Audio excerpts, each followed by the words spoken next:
Do you want a mount that takes over 250 hours to earn, only for players to mistake it for one that you can get off the market board?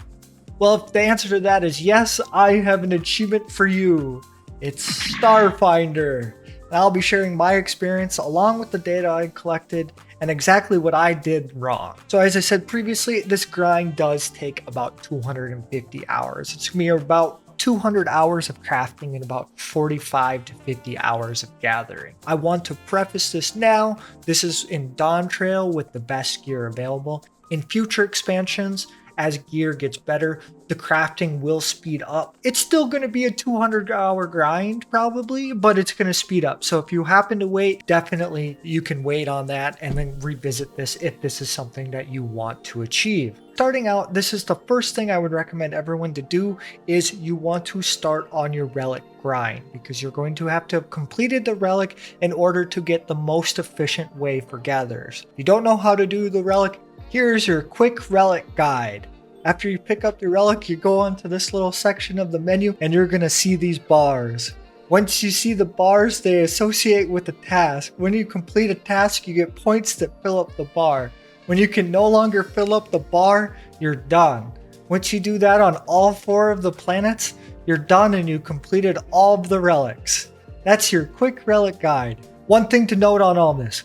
Start on your crafters because the bonus for completing 1 relic, 3 relics, and 5 relics will significantly speed up this process and crafters go faster. So start on your crafters, then move to your gatherers after you get 5 relics completed on a planet for the maximum amount of bonus. It's going to take you about 15 hours per planet or about 60 hours total. This is totally going to offset the amount of time that you're going to save in the grinding on your gather. So definitely do your relics. Also, if you're going for this, you probably care about achievement points and relics anyway, so you're probably going to do them anyway, but just want to preface that, do your relics.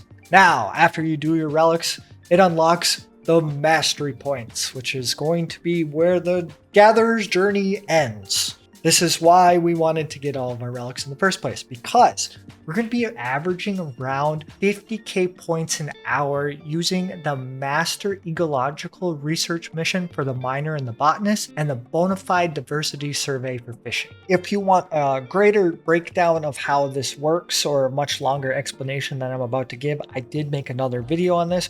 However, the brief explanation I'm going to give right now should be enough if your only goal is your 500k points. All you do have to do for your miner and botanist is do the ecological mastery point mission. When the nodes come up, if you do it correctly, you'll never have to leave these 2 nodes, and all you have to do is use your King's Yield or your Mountain's Gift in order to get all the objectives complete. There's only 2. It should only take the 2 nodes, and then afterwards you can just complete the mission and restart it again and do that on repeat. That should be enough. You should never have to go further than these 2 nodes. For the fisher, it's a little bit different.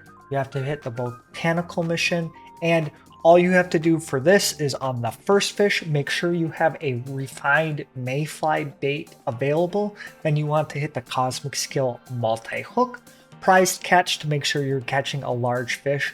And then if you're over 980 GP, you can triple hook, if not just double hook here, and this will trigger your fisher's intuition.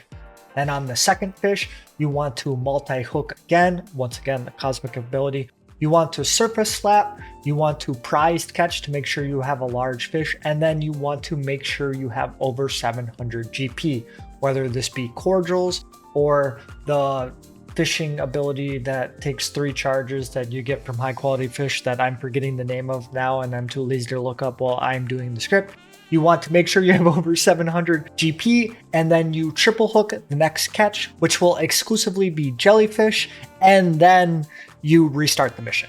And that's all you have to do for your mastery points for your gatherers. Once you do that for about 30 hours, your gatherers will be done. But the reason that we're doing this mission, the Master Ecological Research and the Bonafide Diversity Survey, is because the alternative is doing red alert farming. And red alert farming gives you around 25k points an hour, which doesn't sound that bad. However, when you look at it in the scope, that only applies to to the first planet of the 4 zones, which is limited to 20 minutes at a time on a limited activity that you have to know spawns. So if you want to double your effort and the time it takes to get this achievement, by all means, you can red alert farm on the moon, but I highly recommend that you just farm mastery points instead. Now, moving on to the crafters, just to cover up the rest of the mastery points, because I'm assuming you care about these too, is it's going to take you about 3 to 5 hours per crafter to get all of your mastery points. And this is going to average around 215 points per minute of cosmic score, which isn't the most efficient way.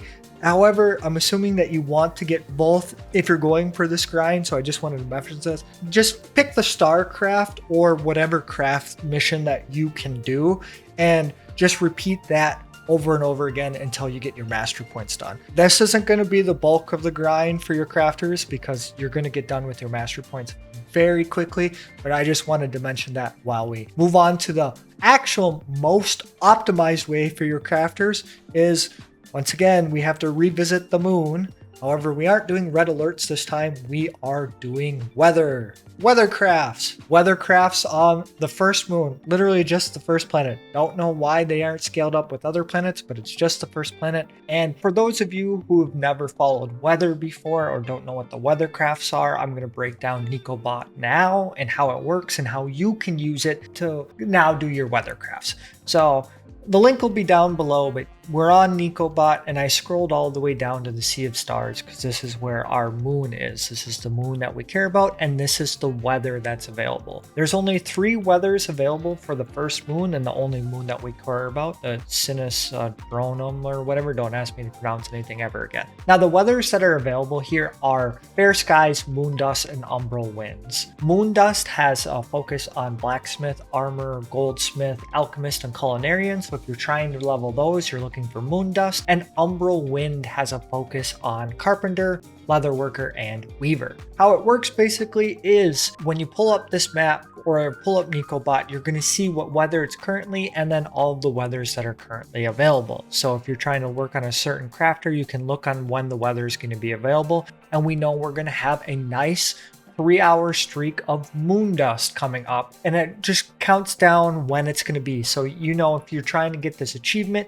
and 2 hours and 41 minutes, moon dust is going to be available for about an hour, which means if I want to work on my blacksmith, for example, or my armorer or goldsmith, alchemist, or culinarian, if I'm trying to level up any of those, I know in about 2 hours and 41 minutes that weather's going to be available for an hour. So now you know the time that will be available. And then you can just set up have your macros ready, have your food ready, have your time ready, have your show up on the left side ready because you're just going to be crafting for the next hour. That's essentially how NicoBot works and how the weather works and how you're looking for how to do weather crafts. And when weather isn't available, remember your ABCs. Always be crafting. That's right, good old brute force, baby! Which this is why we unlock master crafts, but essentially when weather isn't up, if you want to brute force it, you can go back to mastery. If not, weather is your best point on the crafters. One short thing on macros, I will provide macros down below. However, I expect them to be outdated as we get into further expansions and different gear sets come out. So I don't know how long they will be useful. I will also teach you how to use these sites in order to create your own macros depending on your gear. So for example, one of the weather crafts that is available is the pressured plate, which is our pressure resistant plate. I just pulled this up in the FFXIV solution solver, and all you have to do is click on the recipe here. It'll pop up, then you plug in your stats here. I just put in some very generic stats. You plug in whatever stats that you have available. So if you have different craftsmanship, you can plug it in here. If you're eating food, say like the ceviche, for example, you're eating that and you want to use a CP potion, you can click that here and you hit solve, and it's just going to create a macro for you. You just have to copy this into your in-game macros and then complete the craft that way. I mean, this is what I would do in the future just because macros change, gear changes. Say you don't have a tool available or you just upgraded your relic. The macro might be more efficient for one than it is another person. Just be a little bit self-sufficient in this case, and you might just have to create your own macros depending on the timing of this. So that's how I would create macros for this, even though there are some down below. And you know what? After all that, after about 200 hours of looking at the weather and doing your mastery points and looking at time nodes and learning macros and sitting and hitting the same macro over and over again, you're done and you're rewarded with this mount. And do you know what I'm going to reward you with? Some very useless facts that I found along the way. And by many useless facts, I mean many useless fact, because I only did the math on one. I don't know how many credits you're going to get.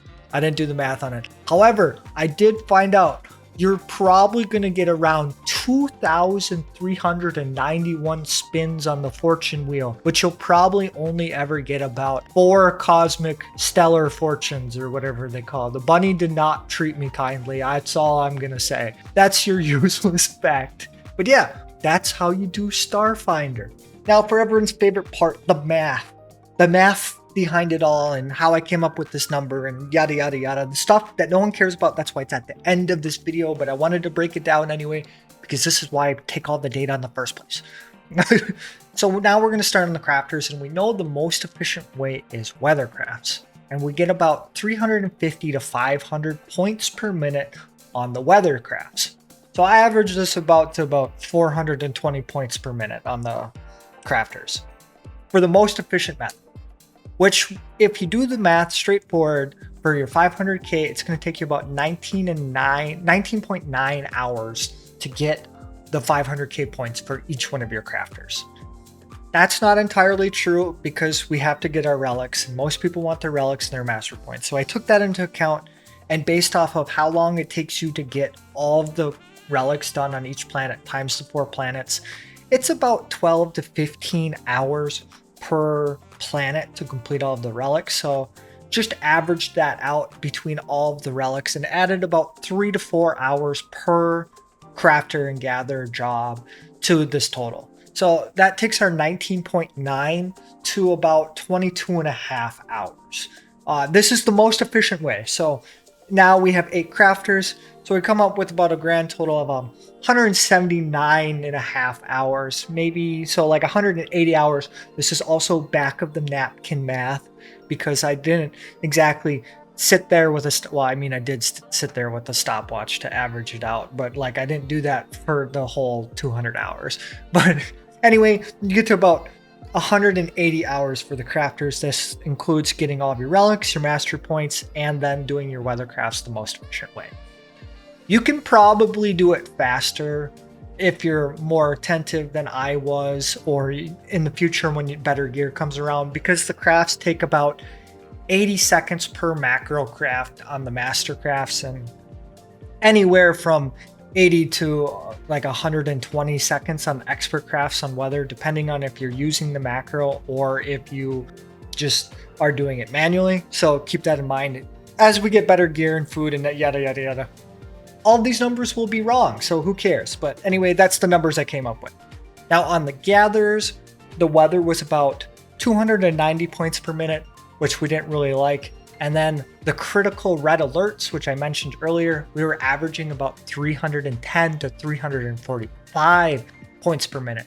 And I mentioned this because this all got ignored when mastery points came out because I didn't do the math on points per minute, but I know it was 500k points an hour for all of your gatherers.